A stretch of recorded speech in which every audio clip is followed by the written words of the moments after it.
தேர்தல் ஆணையம் உத்தரவு ஒன்றை பிறப்பித்துள்ளது. அண்மை செய்தியை பார்த்துக் கொண்டிருக்கிறோம். கோடை காலத்திற்கு ஏற்றவாறு அனைத்து ஏற்பாடுகளும் முன்னெச்சரிக்கை நடவடிக்கைகளையும் மேற்கொள்ள வேண்டும் என்று தேர்தல் ஆணையம் தெரிவித்துள்ளது. அண்மை செய்தியாக தற்போது நாம் பார்த்துக் கொண்டிருக்கிறோம். விரிவான விவரங்களை வழங்குவதற்காக செய்தியாளர் நந்தினி இணைப்பில் இருக்கிறார். அவரிடம் விவரங்களை கேட்டு அறியலாம். வணக்கம் நந்தினி, தற்போது வாக்குப்பதிவு மையத்தில் என்ன மாதிரியான வசதிகள் செய்ய அறிவுறுத்தப்பட்டுள்ளது? இது குறித்தான விவரங்களை பதிவு பண்ணுங்க.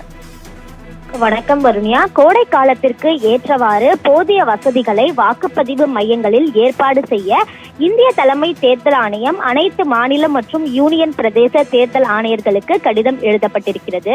இந்திய வானிலை ஆய்வு மையம் வழங்கி இருக்கக்கூடிய அறிவுறுத்தலின்படி தேர்தல் நடைபெற உள்ள மார்ச் முதல் ஜூன் மாதங்களில் வெப்ப அலை இந்தியாவில் அதிகம் இருக்கலாம் என தெரிவிக்கப்பட்டிருக்கிறது.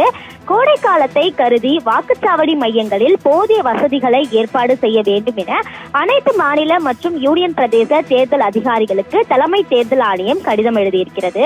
வாக்குச்சாவடி மையங்களில் போதிய குடிநீர் இருப்பதை உறுதி செய்ய வேண்டும் எனவும், வயதானவர்கள் வாக்குப்பதிவு மையத்திற்கு வரும்போது அமரும் வகையில் போதிய நாற்காலிகள் இருப்பதை உறுதி செய்ய வேண்டும் எனவும் தேர்தல் ஆணையம் சார்பில் எழுதப்பட்டிருக்கக்கூடிய கடிதத்தில் குறிப்பிடப்பட்டிருக்கிறது. அந்த வகையில் தான் தேர்தல் பொறுத்தவரையில் பார்த்தோம் என்றால் ஏப்ரல் தொடங்கி ஜூன் மாதம் வரை நடைபெற இருக்கிறது.